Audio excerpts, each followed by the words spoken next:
अऊज़ुबिल्लाहि मिनश्शैतानिर्रजीम बिस्मिल्लाहिर्रहमानिर्रहीम फ़बिअय्यि आलाइ रब्बिकुमा तुकज़्ज़िबान सदक़ल्लाहुल अज़ीम।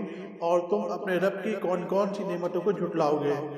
दोस्तों, मेरे इस दी पकवान चैनल पे आप खुशामदीद। अगर आपने चैनल को सब्सक्राइब नहीं किया तो सब्सक्राइब कर लीजिए, बेल आइकन के बटन को दबा दीजिए, लाइक शेयर कमेंट करना भी ना भूलिएगा।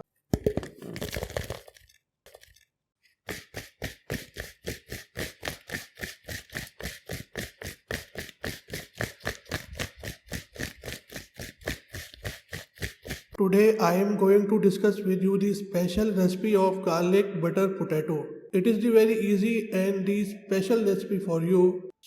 इसके लिए जो अज्जा दरकार है आइए देखते हैं। इसके लिए हमें चाहिए उबले हुए आलू, 3 से 4 उबले हुए आलू। इसे आप अपने हिसाब से काट लें, यानी आपको जो भी शेप पसंद है वो आप उस शेप में काट सकते हैं। बस ये ध्यान है आपने इसे थोड़ा मोटा काटना है, पतला नहीं काटना है। पतला काटेंगे तो जो टेस्ट आना है वो नहीं आएगा। दोस्तों, आपसे गुजारिश है, अगर आप चैनल को सब्सक्राइब करना भूल गए हैं तो सब्सक्राइब कर लीजिए, बेल आइकन के बटन को दबा दीजिए और शेयर जरूर कर दीजिएगा। ये देखें, इस तरह आप आलू को काटते रहें। अब हम नेक्स्ट स्टेप की तरफ चलते हैं। ये जो हमने आलू काटे हैं इसे एक बाउल में यानी एक बर्तन में निकाल लेंगे।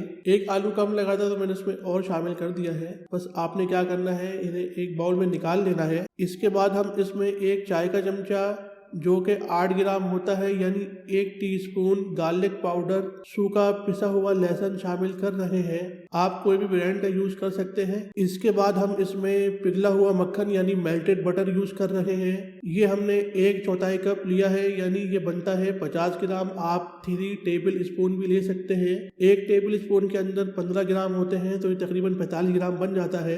आप 45 ग्राम भी ले सकते हैं, 50 ग्राम भी ले सकते हैं, 19-20 में कोई फर्क नहीं पड़ता।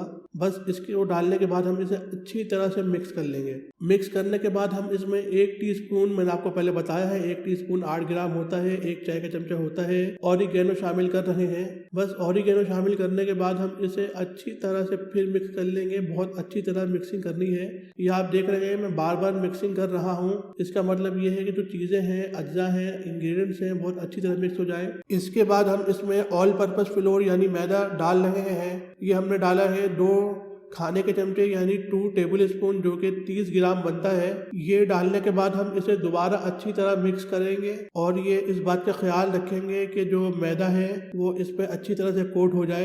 ये आप देख सकते हैं ये अच्छी तरह से कोट हो गया है।